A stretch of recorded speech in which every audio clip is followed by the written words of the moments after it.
Olá pessoal, como eu sempre digo, a partir de agora, menos emoção e mais razão. Aproveita, se inscreve no canal, deixa o seu like e compartilha esse vídeo com seus amigos, porque hoje eu vou ter uma conversa ótima com a deputada federal Tabata Amaral. A gente vai falar sobre as mulheres na política, enfim.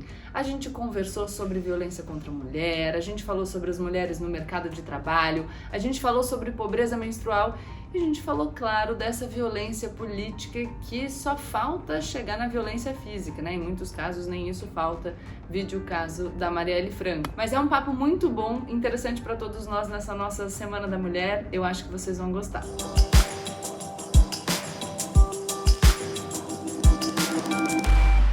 Ê! Tudo bom? Tudo e você? Você conhece o meu cachorro? Eu tô conhecendo agora, coisa mais linda. Ele não é? Ele é. E aí, Amo. como você tá? Eu tô bem. Tô em Brasília, um pouquinho angustiada com tudo, né? Como todo mundo, com um pouquinho de medo, mas tirando força e coragem de onde a gente consegue, porque temos algumas batalhas nessa semana. E você, tudo bem? Tô bem também. Tô exausta, acho que como todo mundo tá exausto. O Sim. que eu queria pro nosso dia de hoje? Eu acho, você viu porque você postou os meus stories que eu tava Sim. falando sobre essa questão da pandemia. Aliás, até Do gravei desemprego. hoje um programa e a gente estava falando um pouco de trabalho, sobre as mulheres na pandemia, sobre como as coisas afetam diferente homens e mulheres a partir dos papéis de gênero que são atribuídos culturalmente para homens e mulheres. E aí eu falo sobre como importante é a gente ter representação política para que as demandas das mulheres sejam representadas no parlamento e nos cargos do executivo. Eu sei que essa é uma luta sua, mas o que eu quero saber de você, Tabata, é assim, você é uma mulher super jovem, de onde veio a tua vontade e se você achou que ia ser difícil e quando você vivenciou a sua experiência, se foi mais fácil ou mais difícil. Vamos por aí. Vamos lá, de onde vem a minha vontade?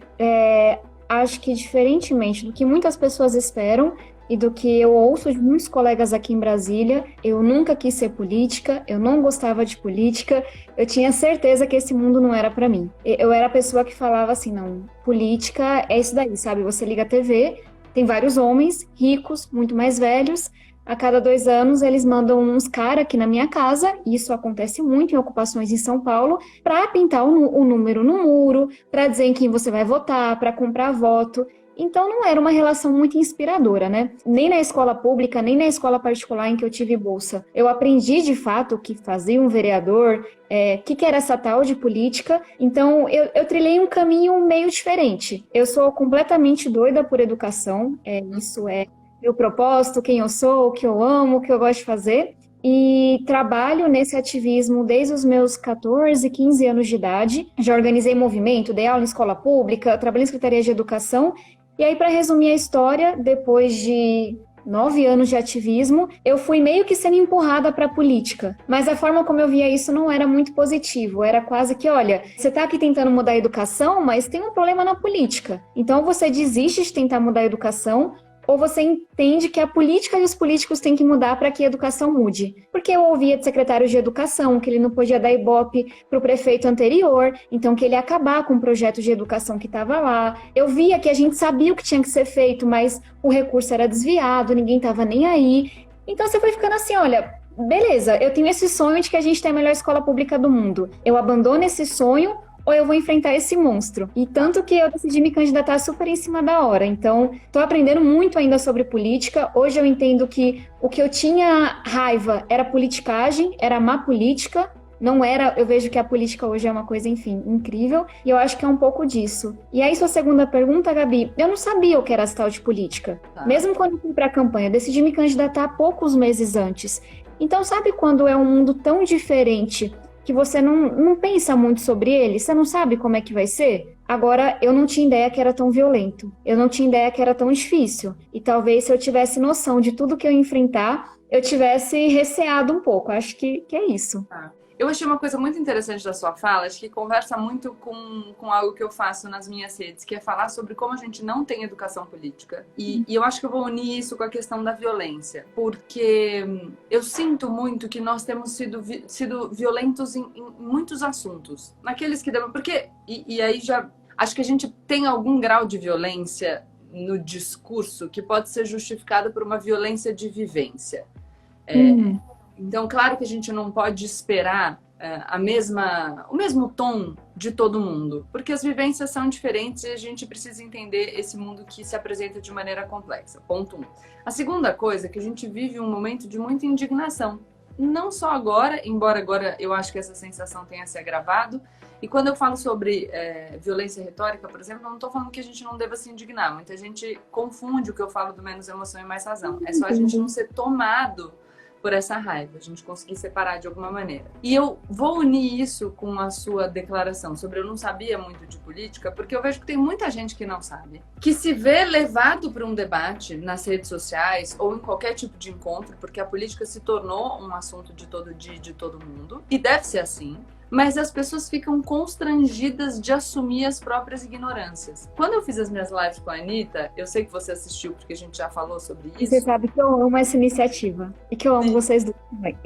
Oba! Foi muito interessante porque muita gente achou legal e elogiou a nossa iniciativa, mas existiu também um movimento paralelo de ridicularização das perguntas que foram feitas. Algumas pessoas recortaram trechos da live e mandaram, principalmente da Anitta, que foi super corajosa de expor as dúvidas dela, que são dúvidas de muitos brasileiros e brasileiras, e essas pessoas ridicularizando como se fosse um assunto que todo mundo domina. Então, como que você sente isso? Você percebe que as pessoas sentem conforto em declarar as próprias ignorâncias sobre esse assunto? Ou a gente ainda vive esse jogo de máscaras em que parece que todo mundo é super especialista em política e reconhecer que a gente não sabe alguma coisa é uma confissão de inaptidão completa e absoluta, sabe? Tem um comentário que eu recebi hoje que para mim ajuda a gente a responder essa pergunta. Um cidadão foi lá e comentou: você se formou em Harvard, é deputada e gosta de Anitta e do BBB. Ridículo, isso deve ser fake, não sei o que, blá blá.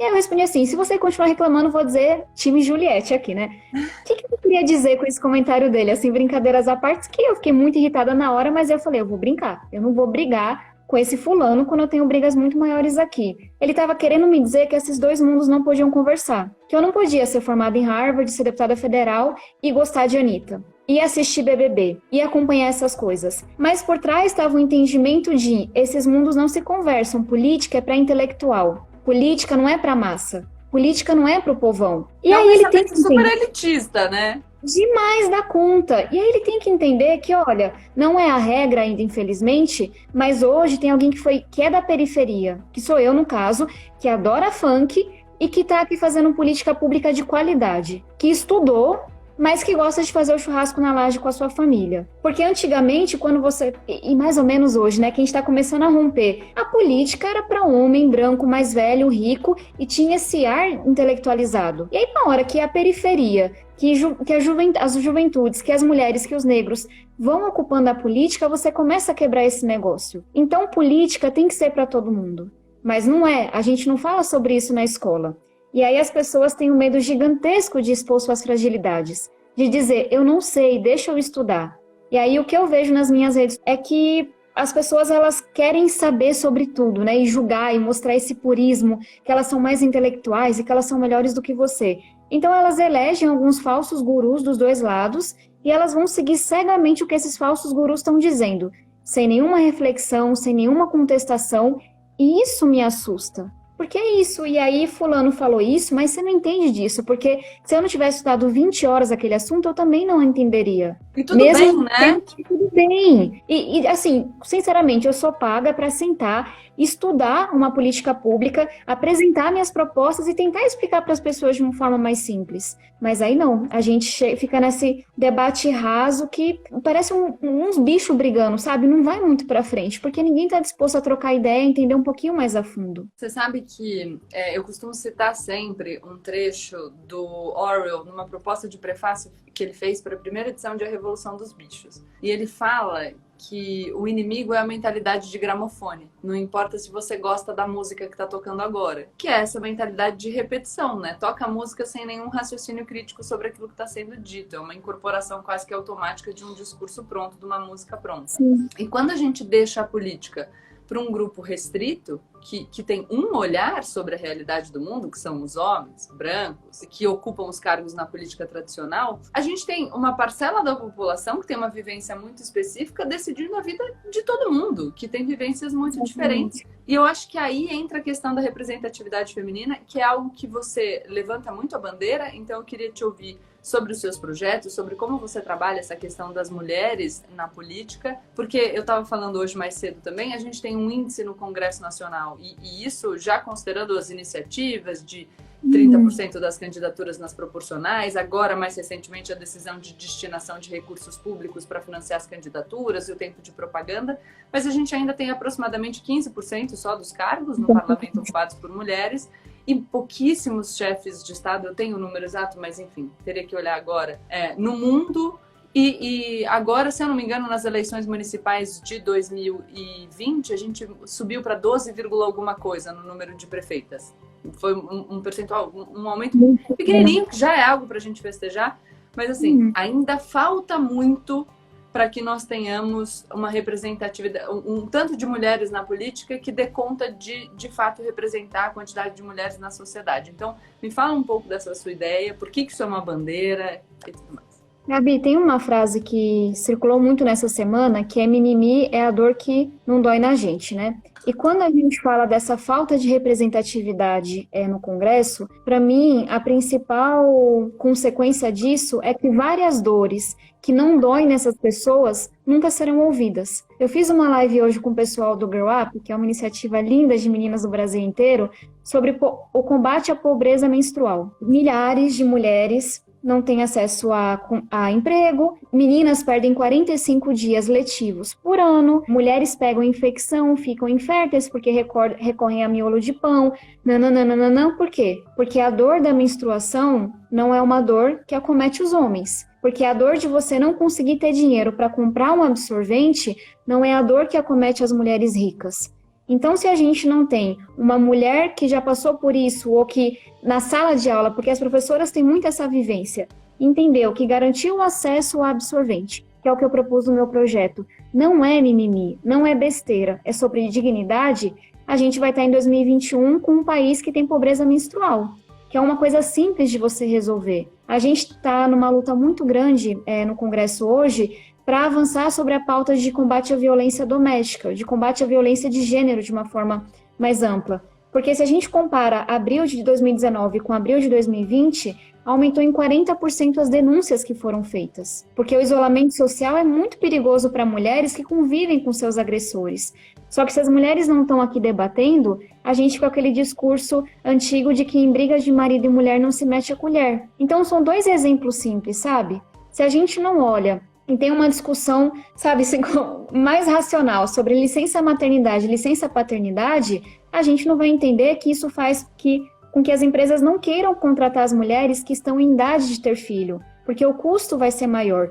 Então, eu trouxe alguns exemplos, mas, de forma geral, eu falo muito de diploma de realidade. A gente sonha com um congresso que tem a cara do Brasil. E assim, cara do Brasil, ponto. Pessoas com deficiência, não tem que pensar igual a mim, não. Tem que representar esse Brasil para que essas dores estejam ali. Para que o diploma de realidade de quem é mãe, de quem pega um ônibus lotado, de quem já usou o SUS ao longo de sua vida, estejam sendo considerados quando a gente faz política pública. Representatividade é sobre isso. E aí uma outra forma de trazer o dado que você trouxe é que de cada 10 prefeitos e vereadores, 9 são homens. De cada 100 parlamentares, 85 são homens. E aí tem uma outra consequência, que é a mensagem que você deixa para as meninas. Tem um estudo que eu sou doida, apaixonada, de pesquisadoras de Harvard, Northwestern, vários institutos americanos, fez uma pesquisa em algumas vilas indianas e mostrou que quando você elegia a mulher como chefe daquela vila, as meninas tiravam notas maiores de matemática, tinham sonhos mais próximos aos dos meninos e dedicavam menos tempo para limpar a casa. E eles falaram, meu Deus, você só elegeu a mulher chefe da vila e a menina tá indo melhor na escola, tá querendo ser engenheira, como assim? E aí eles foram pesquisar, é um estudo muito sério, sabe, que já foi revisado por outras pessoas, e eles viram que quando a comunidade, depois de vencer a resistência, via a mulher na política, eles falavam, essa menina pode ser chefe da vila. Então a expectativa sobre as meninas aumentava. Então eu poderia dizer aqui para vocês, gente, os estudos mostram que o desempenho econômico é melhor com uma política com mais mulheres, que o combate à corrupção é melhor. Mas eu quero dizer isso, quando a gente tem uma política mais representativa, as meninas podem sonhar mais livremente. Elas reconquistam o seu direito de sonhar.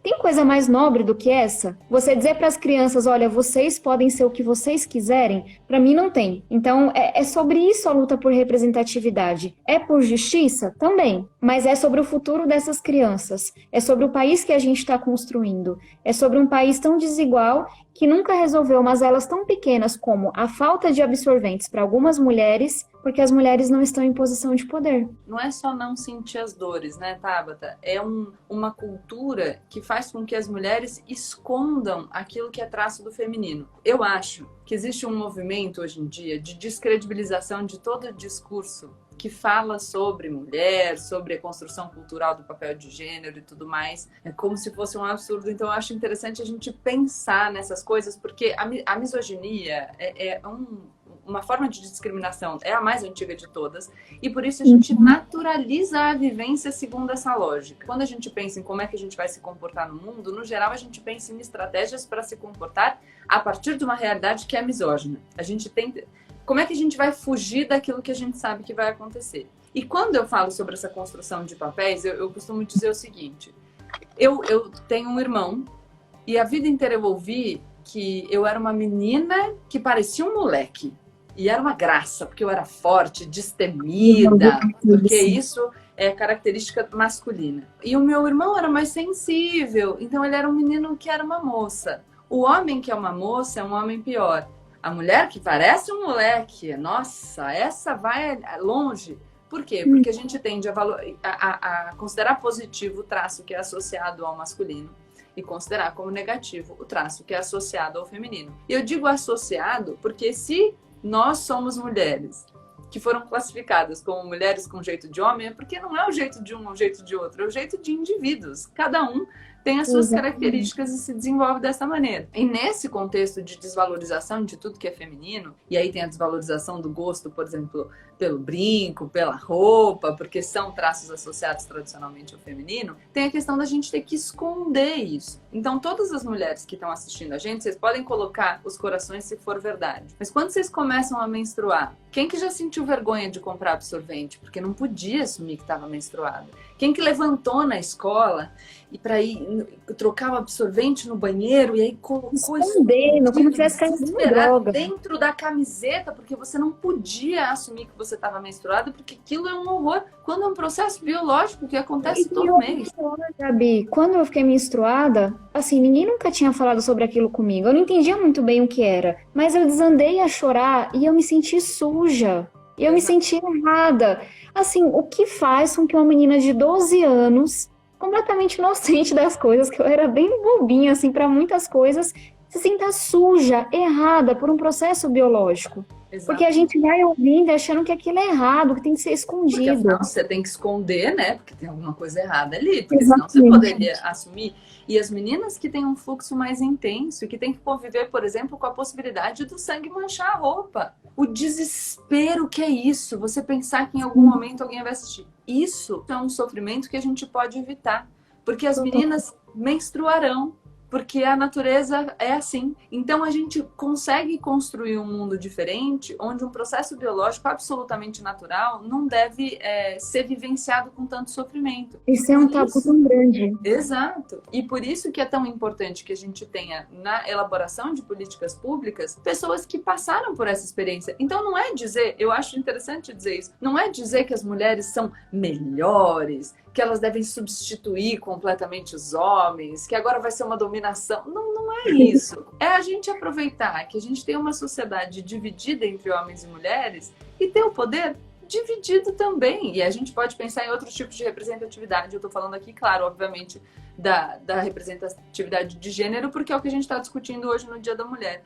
Então é só trazer mais uma visão de vivência importante para que a gente consiga pensar de forma mais sensível, né, a elaboração da política. Eu tô aqui rindo porque eu recebo tanta mensagem: por que você odeia os homens? Por que você está colocando as mulheres contra os homens? E Gabi, não tem uma fala minha que aponte para isso. Tudo que a gente quer, minha gente, é andar na rua e se sentir segura, não ser assediada, não ter medo, é não ouvir piadinhas como eu ouvia quando eu tinha 13, 14 anos de idade, porque eu era a única menina nas Olimpíadas de Ciência. É não ouvir que eu sou burra, como eu ouço quase que diariamente, porque eu estou ocupando uma posição que incomoda. Sabe, é sobre você não dizer, alguém quando discorda de um posicionamento seu, não dizer que vai lhe estuprar, isso é uma violência absurda, não lhe ameaçar de morte. Então, sabe, o que a gente quer é igualdade de oportunidades e direitos. E não são todas as mulheres que concordam com isso, mas para mim é tão fundamental que os homens façam parte dessa luta. Claro. Sim, eu brinco, vocês são parte do problema, vem ser parte da solução também. Assim,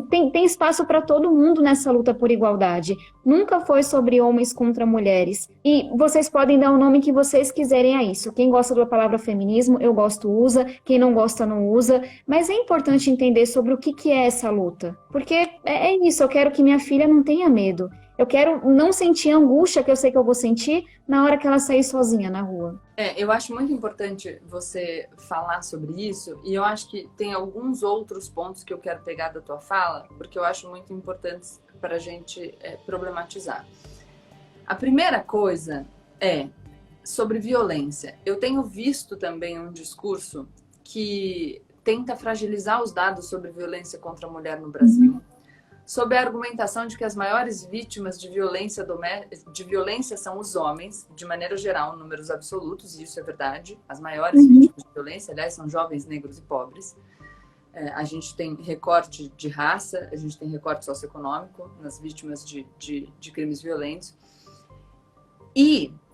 Só que isso em números absolutos. E aí essas pessoas comparam números relativos com números absolutos para dizer, por exemplo, que embora as mulheres sofram a violência doméstica, em números absolutos os homens, esse dado nem está disponível, mas usam crimes cometidos dentro do domicílio, enfim, para dizer que os números absolutos fazem com que essa preocupação com a violência contra a mulher não seja uma preocupação de fato urgente. Agora, isso está errado, porque o que a gente tem que pensar é o seguinte: você pega o conjunto de homens e mulheres vítimas de violência. Dentro desse conjunto, você vê qual é a representatividade da violência doméstica.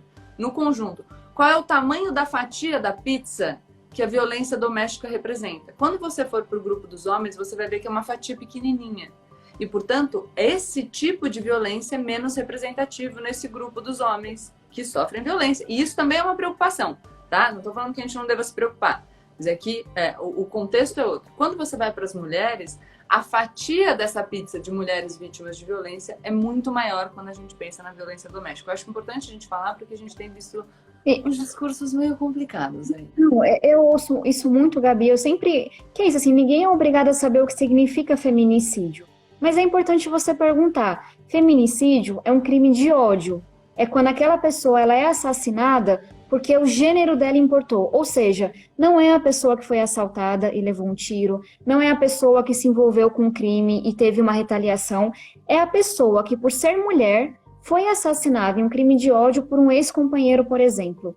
Então, minha gente, quando a gente fala que o Brasil é o 5º país que mais mata mulheres em crimes de ódio, a gente já tirou as mulheres que foram assassinadas em um assalto, a gente já descontou as mulheres que foram assassinadas em outros tipos de crime. A gente está falando, olha, tem gente que morre só porque é mulher. E isso é extremamente grave. E aí, esse é um outro dado que também aumentou durante a pandemia. Então, como a Gabi falou no começo, é claro que a pandemia afeta todo mundo, de maneiras muito diferentes. E quando a gente olha para as mulheres, há razões para a gente estar preocupado, especialmente com as mulheres, porque o desemprego entre elas é muito maior. Porque... O maior índice de mulheres fora do mercado dos últimos 30 anos. Eu vi para a gravação de hoje. É isso, sabe? É porque na hora que o negócio aperta, as mulheres são as que mais vão sofrer. É porque as mulheres elas estão sendo muito mais violentadas nesse período. É porque o número de mães solo é muito maior do que o número de pais solo. Então, de novo, não é homens versus mulheres. É porque na hora que você faz uma política pública, você tem que entender quem é o público que você quer atingir com aquela política pública. E tá muito duro para as mulheres nessa pandemia. Já era muito duro. Então, acho que... E isso exemplifica o que você falou mais cedo, né? Quanta gente desconstrói esse dado do feminicídio com dados muito errados, mas nunca perguntou como é que vocês calculam o feminicídio, como é que vocês traduzem isso. Que a Na gente pode ter verdade, outro tipo de conversa. tenta manipular a pesquisa para conduzir as pessoas no sentido que eles querem, assim. Sim, De uma maneira super desleal. É aquela história do como mentir com estatísticas. Eu sempre mostro o livrinho. Mas eu acho importante toda vez que a gente menciona falar disso, porque a gente chama a atenção das pessoas. E aí você falou, de novo, das mulheres durante a pandemia e o dado das mulheres fora da força de trabalho. Claro, reflete também o número de mulheres que teve que cuidar das pessoas mais vulneráveis, das crianças e dos idosos durante a pandemia. Então, 50% das mulheres relata que teve que cuidar de uma criança e de um idoso. A distribuição das tarefas domésticas, que não é dividida igualmente entre homens e mulheres. Então, as mulheres responsáveis pelas tarefas da casa e também por trabalhar fora, as mulheres sempre exaustas, porque, enfim, tem que pensar e cuidar de tudo, também por essa divisão de papéis de gênero. Aliás, quero mencionar até um filme, Sal da Terra, que é um filme americano. Você já viu? não, Sal da Terra? Sal da Terra. Um dos clássicos americanos, ele vai falar de uma greve, se eu não me engano, de 1952, 50, por aí. Nos Estados Unidos, ali, Novo México, era uma mina de zinco. E os trabalhadores começam uma greve para brigar por melhores condições no trabalho. Então, a questão do transporte até o fundo da mina, se vai ser um período pago ou não, a diferença de tratamento entre os trabalhadores americanos e os trabalhadores mexicanos, todas essas coisas. E as mulheres pedem também, os homens é que são filiados ao sindicato, elas pedem, olha, a gente gostaria também de reivindicar o encanamento interno nas casas e a água quente. Porque senão o banheiro é fora, a gente tem que buscar água para tomar banho e ferver e tal. E as mulheres têm que, para conseguir manter o piquete na greve, elas têm que substituir os homens no piquete. E os homens ficam dentro de casa. E, de repente, essas pautas das mulheres, que foram consideradas secundárias num primeiro momento, se tornam pautas imprescindíveis.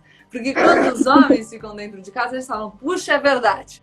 Acho Isso que é aqui, importante de fato, mesmo. Tinha achado que não era muito, mas acho que é importante. E por que eu tô falando disso? Porque você, na sua fala anterior, que eu puxei para violência, fala o seguinte, das mulheres com os filhos. E isso tem impacto no mercado de trabalho, porque você precisa se preocupar, porque você sabe que em algum momento você vai engravidar e isso pode ser um problema para o empregador, porque a gente não discute, aliás, a gente discute licença maternidade de uma maneira muito pouco racional, sem considerar qual é o impacto de uma boa vivência de primeira infância para as crianças, o quanto isso pode significar de economia em política pública. Parece que a licença maternidade, ou que a maternidade de maneira geral, é um tema só feminino, porque acaba atrapalhando só a mulher na construção da sua vida profissional. Quando, na verdade, não sei se eu vou chocar as pessoas que estão assistindo a gente, Tabata, não sei se você conhece esse dado, mas pode ser, assim, uma revelação. Para fazer uma criança, precisa de um homem e de uma mulher. Né? Quer dizer, olha só, o homem, ele tem responsabilidade por aquela criança também. Não é um peso que deveria ser sentido só nas costas da mulher. E o que a gente vê é essa cultura que diz que a da mulher a responsabilidade pela casa e que, de novo, que a gente não vai conseguir alterar se a gente não tiver pessoas pensando nisso. O que eu queria continuar com você, porque você fala da descredibilização porque você é mulher. Me conta, porque eu sei que você vive essa violência nas redes, eu quero saber dela, como isso tem relação... Qual é a violência de gênero que você recebe? Então, eu quero principalmente esse recorte. E eu quero que você diga da sua dificuldade no dia a dia mesmo. Eu já ouvi você falando algumas coisas que você ouviu no Congresso. O que foi o mais difícil por ser mulher? Eu fazia Olimpíadas Científicas quando eu era mais nova. Então eu fui para 5 competições mundiais, bem nerd. Você é boa de exatas? Astrofísica, química, sei programar, isso era a minha vida. Quando eu tiver filho, a gente pode ficar amiga assim pra você dar umas aulas de reforço? Porque Pode. vai ser um problema pra mim. Não, assim, eu me formei em astrofísica, eu adoro essas coisas. E esse é um mundo muito masculino. Então, assim, desde os 13 anos de idade que eu ouvia a piadinha. E uma coisa que eu fui perceber até muito nova, assim, o quanto que eu tinha que me provar e provar para as pessoas que eu era boa naquilo, por mais que as notas mostrassem que eu era muito boa mesmo, mas eu tinha que provar constantemente. É tipo um menino perguntando para a menina se você sabe o que é impedimento, não sei o que, sabe? Eu tinha que me provar, assim, nas aulas, nos treinamentos. Eu sei o mas que é eu também tinha. Quer dizer, assim, pros Eu homens. também sei. Vou deixar aqui. Mas o quanto que eu tinha que provar que eu era feminina, mesmo sendo boa em ciência. Porque me é colocava isso na também. caixinha. É isso também. Você não pode ser completamente masculina, assim, pode ser um pouco do traço do masculino, mas não muito, tem que ser na Mas se medida você for boa exata. demais, você vai incomodar pra caramba. Então, pra dizer que, assim, não é 100% novo pra mim estar num ambiente completamente masculino, mas aqui é muito violento. E aí, alguns exemplos. Logo que eu comecei a me posicionar, mesmo sem estar formalmente na política, eu comecei a receber vários, enfim, fake news e ataques, etc. Que aí, depois de alguns anos, eu vim entender de onde vinha, dizendo que eu era financiada por um grande homem. E aí as pessoas sabem quem são as pessoas que dizem. Jorge Paulo Lema, Jorge Soros, Luciano Huck. Assim, pega um homem poderoso. Amada, eu sou financiada pelo Edir Macedo, o povo fala. Chocada, Edir Macedo nunca falaram pra mim, não. Mas assim, pegam homens de esquerda, centro, direita, que eu conheço, que eu não conheço, que eu tenho uma boa relação, que eu tenho... Assim, Jorge Soros, eu preciso ver a foto do homem até hoje. Eu sempre digo isso, porque se eu ver na rua, eu não vou saber agradecer, né? Todo o dinheiro que dizem que ele mandou pra mim. Mas e cai por quê? na sua conta? Porque na minha conta não cai. Não cai. Bastante esse pessoal que Cai, não. tão poderoso, não sabe o número da conta da pessoa que financia, né? Pois é, assim, trabalhei com babá a faculdade toda, pago minhas contas com meu salário, mas dizem que mandam muito dinheiro. E aí é claro que assim, gente, eu tô brincando, mas dói. Vai que aparece sabe? uma casa de 6 milhões pra você, tava de repente aí. Ou me Pode dão ser uma também. lojinha ali de chocolate, funciona também. Assim, altas possibilidades.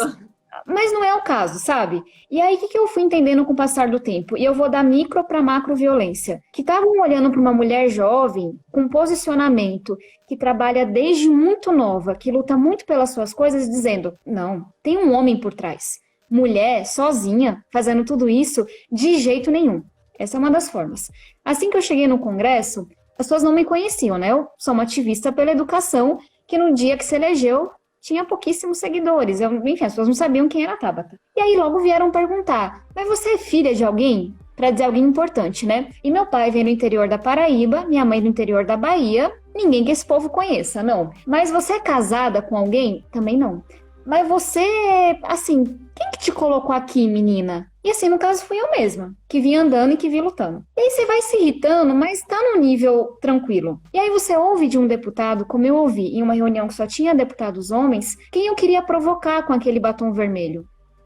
E eu adoro batom vermelho. E a primeira coisa que eu pensei, primeiro você quer cavar um buraquinho, né, e se enterrar, porque é super difícil se impor com a minha idade, com o meu tom de voz. Eu tenho um rosto mais feminino mesmo. A primeira coisa foi, nunca mais venho de batom vermelho para o Congresso. Mas no dia seguinte eu fiz questão de ir de batom vermelho para o Congresso. E aí você começa a ver que as pessoas estão discordando do seu posicionamento. Porque você falou que a Venezuela é uma ditadura. Pau. Você falou que não sei o quê. Pau. Só que quando elas vão discordar de você, elas não falam da Venezuela ou do Maduro, etc. Elas falam do seu tom de voz, elas falam do formato do seu olho, do formato da sua boca, elas falam da roupa que você está usando, elas falam que você chegou ali porque você saiu com fulano, ciclano e não sei quem, e quase nunca fazem a crítica política.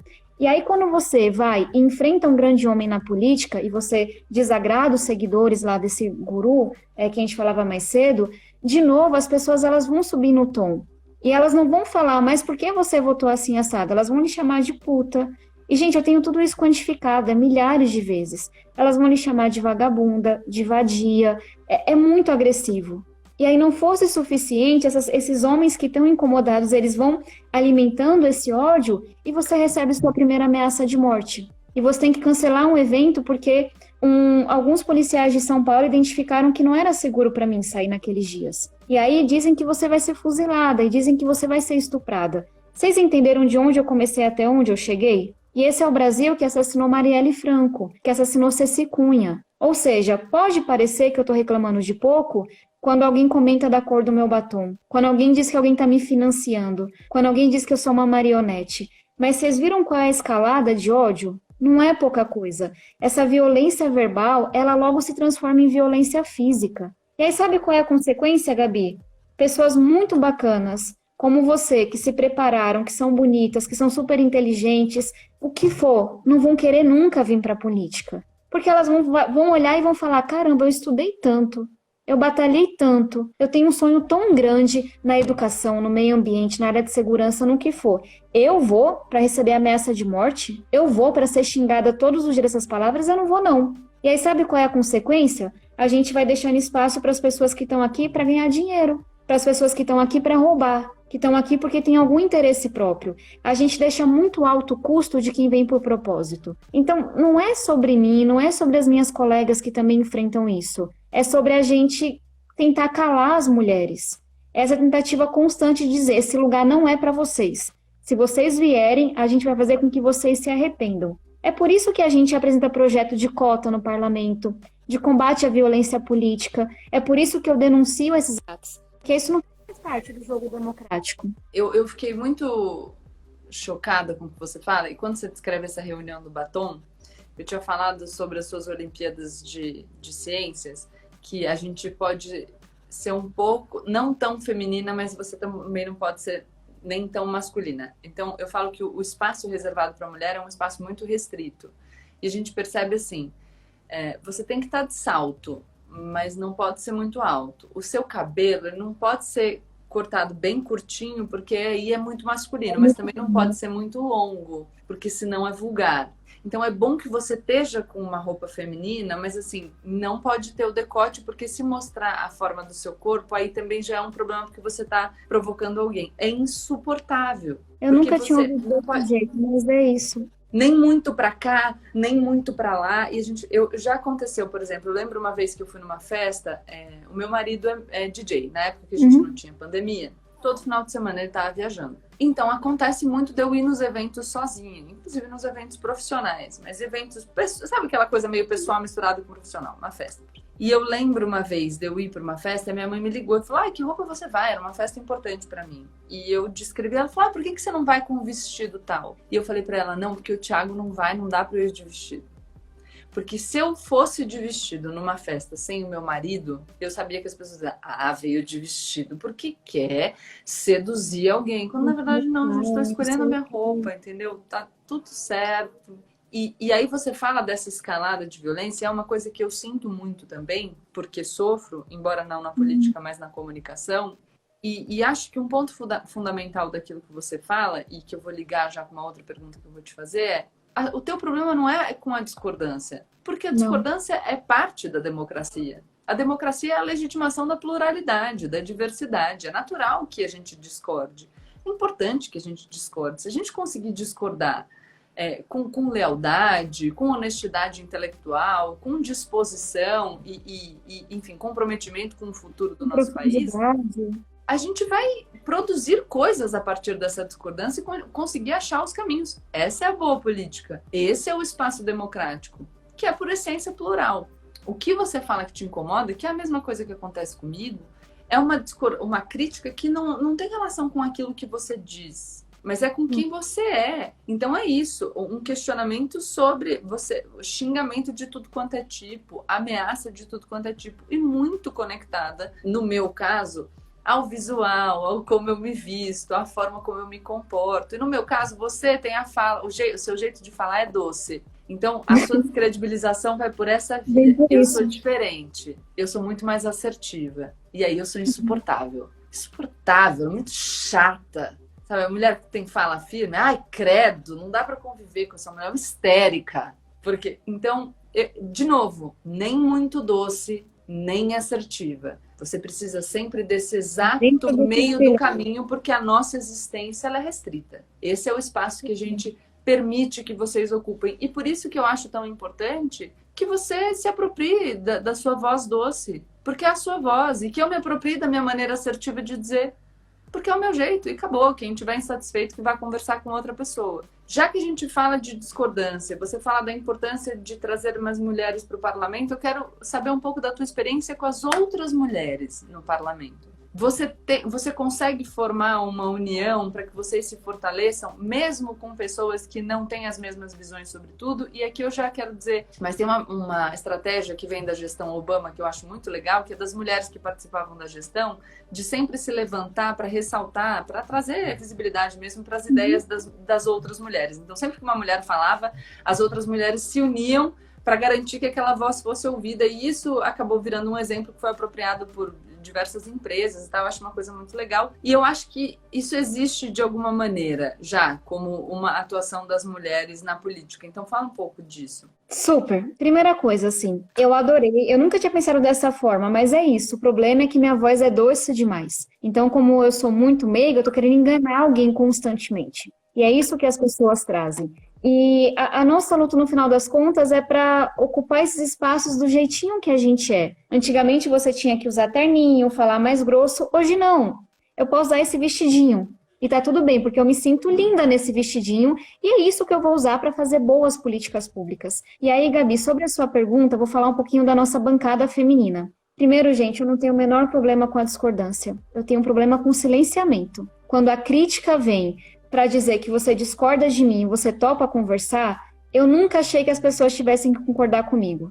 E isso tem totalmente a ver com esse mundo meio doido no qual eu vivo, de alguém que veio da periferia, que estudou em Harvard, que mora em uma ocupação em São Paulo e que toda semana pega um avião para Brasília. Você tem que encaixar muita coisa diferente dentro de você e descobrir quem você é. Diálogo, zero medo. Assim, sou eu, definição. E isso faz muito sentido quando a gente pensa no âmbito da bancada feminina.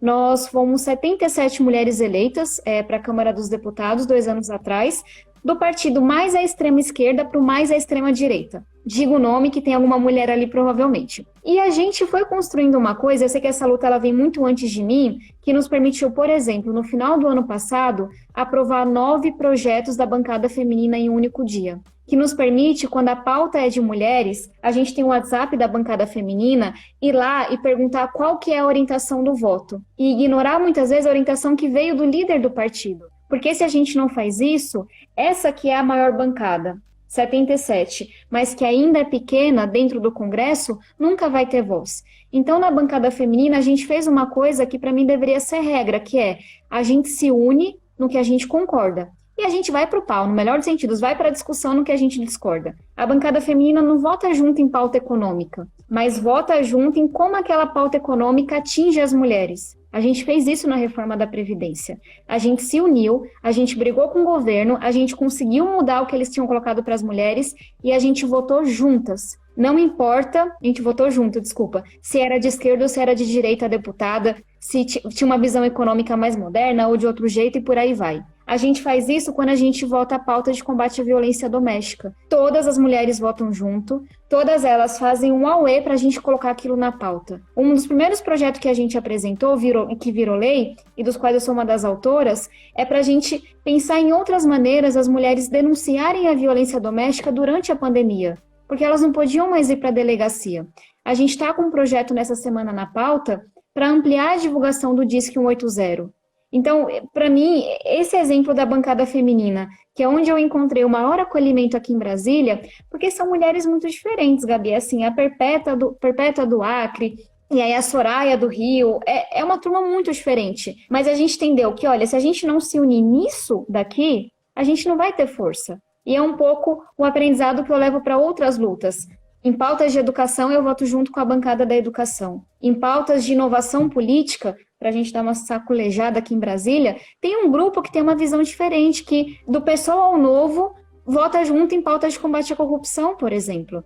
Então, assim, eu tenho muito orgulho da nossa bancada feminina e tem um exemplo que eu sempre penso que é o de Ruanda. Em Ruanda, mais da metade das cadeiras do parlamento são ocupadas por mulheres. E aí é uma longa história desde o genocídio. Mas tem um aprendizado que elas colocaram uma cota de 1/3 das cadeiras. E aí elas criaram uma regra que as mulheres que já tinham sido eleitas não iam disputar dentro dessas cadeiras, mas iam disputar pelas cadeiras livres. É uma puxando a outra. E aí, Ruanda, enfim, a recuperação pós-genocídio, o combate à violência vem dessa união das mulheres. Olha, eu acho, Tabata, que tem um TED Talks sobre essa questão das mulheres na política em Ruanda. Eu vou pesquisar, vou falar pra galera se for isso mesmo, mando para você e coloco o link para todo mundo. Eu adorei. O que eu quero saber de você é, pessoal que está assistindo a gente, que quer saber mais um pouco, poxa, eu sou mulher, eu tenho interesse em entrar para a política, eu quero saber mais dessas pautas que são levantadas e que são defendidas, qual o posicionamento da bancada feminina, você tem canais? Onde essas pessoas podem buscar? Como é que elas podem se inteirar? Enfim. Gente, tem um @Vamos Juntas na Política, confirma, então @Vamos Juntas na Política, é um movimento suprapartidário, então não está associado a partido A, B, C ou D, que luta por mais mulheres na política. Ano passado nós apoiamos 51 candidatas, 11 foram eleitas, então, para os cargos de vereadoras. É um movimento lindo e lá vocês podem acompanhar um pouco do que a bancada feminina está fazendo aqui na Câmara dos Deputados. E outra forma também é buscar uma mulher que esteja no Congresso e que lhe represente. Assim, essa pauta feminina, essa luta por igualdade, graças a Deus, ela não deveria ser de esquerda nem de direita, de partido A, B, C ou D.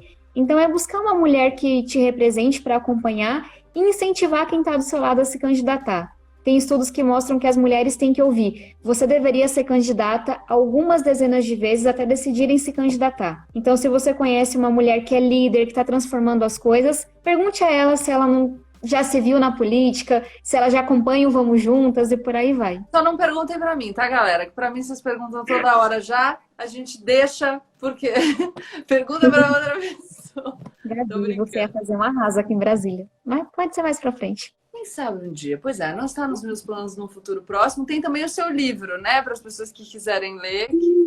Pessoal, Nosso Lugar, o caminho que me levou à luta por mais mulheres na política. Eu conto um pouco da minha trajetória, da trajetória das mulheres da minha vida, da minha mãe, das minhas avós, e também dessa nossa luta de tantas décadas, tantos séculos, pelo nosso lugar na política. E tem também algumas dicas para mulheres que querem se engajar. Então, quem quiser conferir, é isso. Obrigada, adorei nosso papo, foi muito legal. Obrigada, Gabi. Espero que a gente evolua para um cenário, embora eu falo assim, eu sempre eu tenho esperança, embora eu não acredite. Tem uma fala minha que eu falo, olha, esperar eu espero, dizer que eu acredito é outra coisa. Eu acho que a gente está vivendo um momento delicado, mas é só com esperança que a gente consegue sobreviver e tentar atuar para construir o futuro que a gente quer. Então eu sinceramente espero que você consiga trabalhar e defender as suas ideias, que nem sempre são as minhas ideias, mas que você consiga discordar das pessoas com educação, com gentileza, que a gente consiga ter relações menos violentas,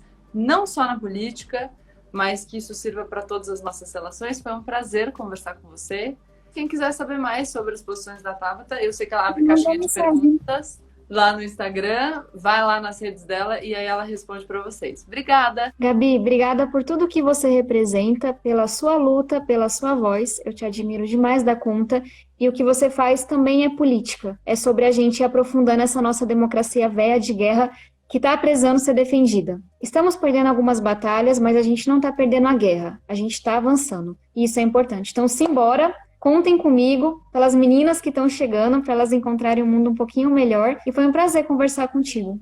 Um beijão. Digo mesmo. Gente, obrigada, a gente adorou. Quer dizer, eu tô falando pela Tabata, tá vendo? Uma pessoa doce com uma pessoa doida, né? A histérica, eu já tô aqui, ó. A gente adorou, mas a gente adorou. Não, mas eu adorei. Então, adorei.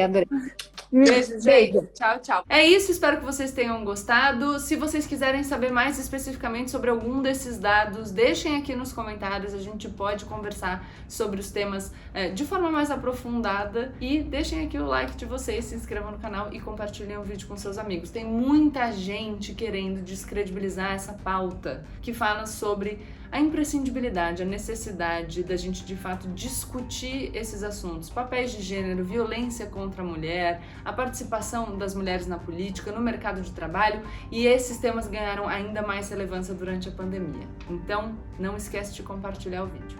Beijo!